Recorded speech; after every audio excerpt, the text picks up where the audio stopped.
ओम नमो भगवते वासुदेवाय नमः। आज का प्रसंग बड़ा दुर्लभ प्रसंग है।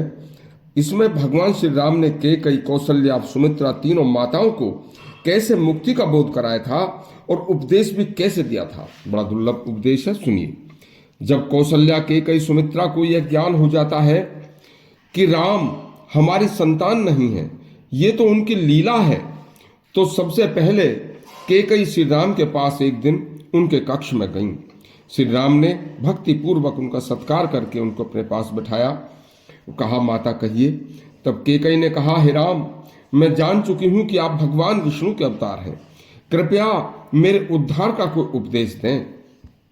जो आप यहां करने आए हैं, ये तो आपकी लीला है, जिससे मेरा अपराध का नाश हो जाए। मैं बहुत अपराध कर चुकी हूं। भगवान श्री राम बोले, हे माता, तुमने कोई अपराध नहीं किया। और लक्ष्मण को बुलाकर उन्होंने कहा कि कल तुम माता कैकेयी को सरयू के किनारे, जहां भेड़ों का ठिकाना है, जहां भेड़ें बैठती हैं, वहां लेकर जाना और भेड़ों से माता को उपदेश दिलवाना। माता को उपदेश भेड़ें ही दे देंगी। अगली सुबह लक्ष्मण भगवान राम की आज्ञा के अनुसार पालकी में माता कैकेयी को बिठाकर सरयू के किनारे पर, जहां भेड़ों के पास बैठने का उनका ठिकाना था, उनके पास लेकर गए। तो कैकेयी ने सोचा कि भेड़ें मुझे क्या उपदेश देंगी। ऐसा सोच ही रही थी कि उनके कानों में भेड़ों की मैमे की आवाज आनी शुरू हो गई। तो कैकेयी ने सोचा, इन्होंने मुझे देखकर मैमे की ध्वनि की है, इससे इस मैमे की ध्वनि में ही कोई ना कोई राज छिपा है, वरना राम यहां मुझे न भेजते। कैकेयी ने आंखें बंद करके उस ध्वनि पर जैसे ही विचार किया तो मैमे का रहस्य ज्ञात हो गया और लक्ष्मण जी से बोली, हे पुत्र, चलो मुझे राम के पास ले चलो। राम के पास पहुंचकर कैकेयी ने प्रसन्नता पूर्वक कहा, हे नारायण, भेड़ों की मैमे से मुझे सद्ज्ञान पैदा हो गया है। अब मेरा सांसारिक मोह नष्ट हो गया है। श्री राम बोले, कैसे माता? भेड़ें क्या कह रही थी? तो बोली, मैं, इसके अलावा कुछ नहीं।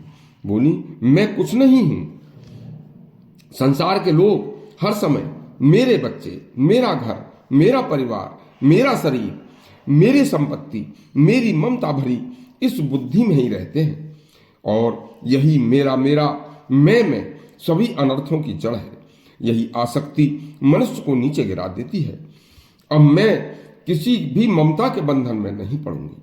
भेड़ें कह रही थीं, पूर्व जन्म की ममता बुद्धि के कारण ही हमें भेड़ बनना पड़ा, इसलिए जिससे अपना कल्याण की इच्छा हो उसे संसार की आसक्ति व ममता का बंधन त्याग देना चाहिए।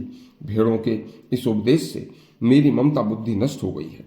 न यह देह मेरी है, न यह बाल बच्चे मेरे हैं, न सांसारिक संपत्ति मेरी है। ये तो सब नष्ट होने वाली चीजें हैं। यह तो केवल दिखावा है। दिखाई तो कुछ भी नहीं देता। देखिए, यह जो कुछ मिल रहा है वह मृत्यु के बाद इनसे हमारा कोई संबंध नहीं रहता। यह कौन किसका बेटा, कौन किसकी पत्नी, कौन किसकी माता, कौन किसका पिता, ये तो सब स्वप्न है।